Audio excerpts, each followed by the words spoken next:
Greetings. Today I'm going to try to unravel some of the mysteries associated with this particular amplifier. It's marked as being a Gibson BR-9. It has the original cabinet covering. The front slopes back a bit to direct the sound upward. Has a rather flimsy looking vinyl handle. It's got the crossbar through the center with the G logo. One missing rosette screw.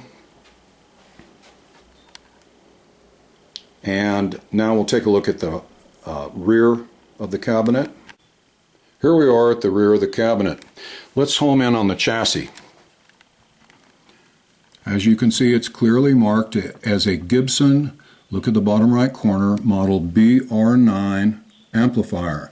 70 watts power consumption, volume control, no tone control, 2 inputs. Serial number 12824, original Gibson power transformer, 5Y3 rectifier, 6 V6s in the rear, the 2 tubes at the rear, and a 6SJ7 preamplifier tube. The speaker is a model F10U Jensen, which is a 10-inch electrodynamic speaker. There's its ID code 220 for Jensen, and the 504 means that this speaker was made in the 4th week of 1955. Everything looks pretty straightforward, but that's where the straightforwardness ends, and I'll show you what I mean. First problem, you go to the price guide to see what your new amplifier is supposed to look like, and lo and behold, it doesn't look anything like it's supposed to. They show here a model BR-9 is supposed to have a trapezoidal, very compact cabinet with a red plastic front insert over the 8-inch electrodynamic speaker. We look at the schematic. We see not a 6SJ7, but a 6SN7 is supposed to be there. It's supposed to have a transformer phase inverter. It's supposed to have 6 V6s in push-pull. It's supposed to have an 8-inch electrodynamic speaker. And the tubes are supposed to be arranged like this. Now, the right-hand tubes, that's pretty close. 5Y3 and 6V6 are in alignment. But if you look at the supposed 6SN7, it isn't. It's a 6SJ7 in this amp, and the 6V6 is behind it, directly behind it, with a little barrier between them, a little shield. They're not directly behind, and there is no shield. So you start to get a little curious. What is going on here? So you do some more looking, and you see that the schematic actually that matches this amp is more like a GA-9.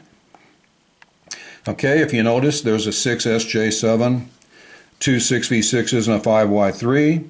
There is no push-pull arrangement here on the 6V6s. They're in parallel. The phase inverter transformer has been omitted.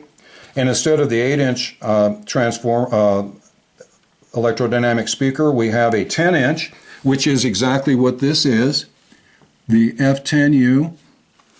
Okay, but then the tube alignment's not right. It shows that all 4 tubes are aligned in a straight line along the back, and not only that, but in the GA-9 amplifier, it looks nothing like the one we have here, and the amplifier, the chassis is actually suspended upside down along the back, with the 4 tubes pointing down and in a straight line. Completely different than what we have here.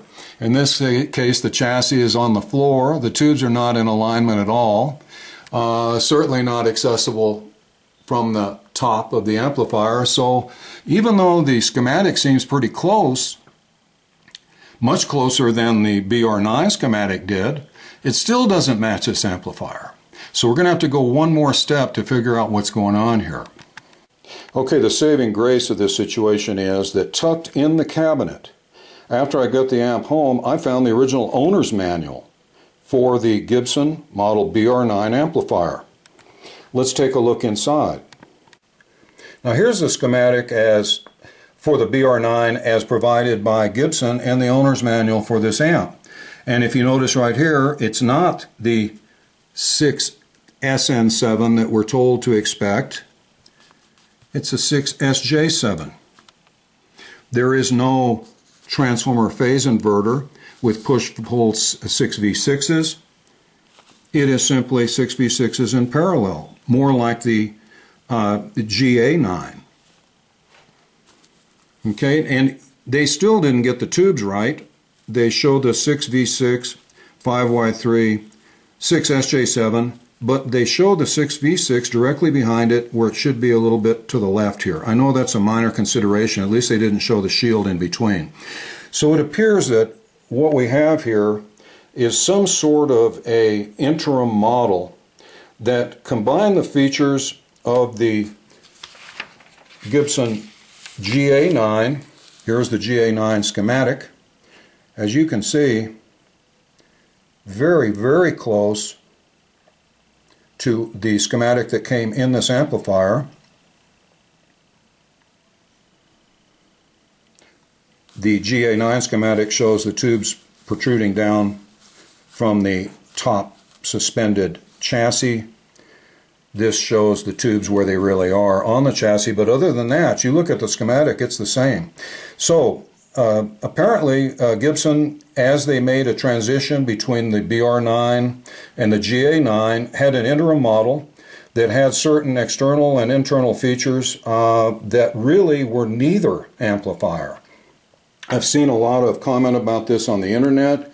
I don't think anybody's ever found a owner's manual that proves that there is an interim wiring schematic for this, and that this really is an interim model, probably around 1955, between the two amplifiers. It has some parts of each, but it matches neither one.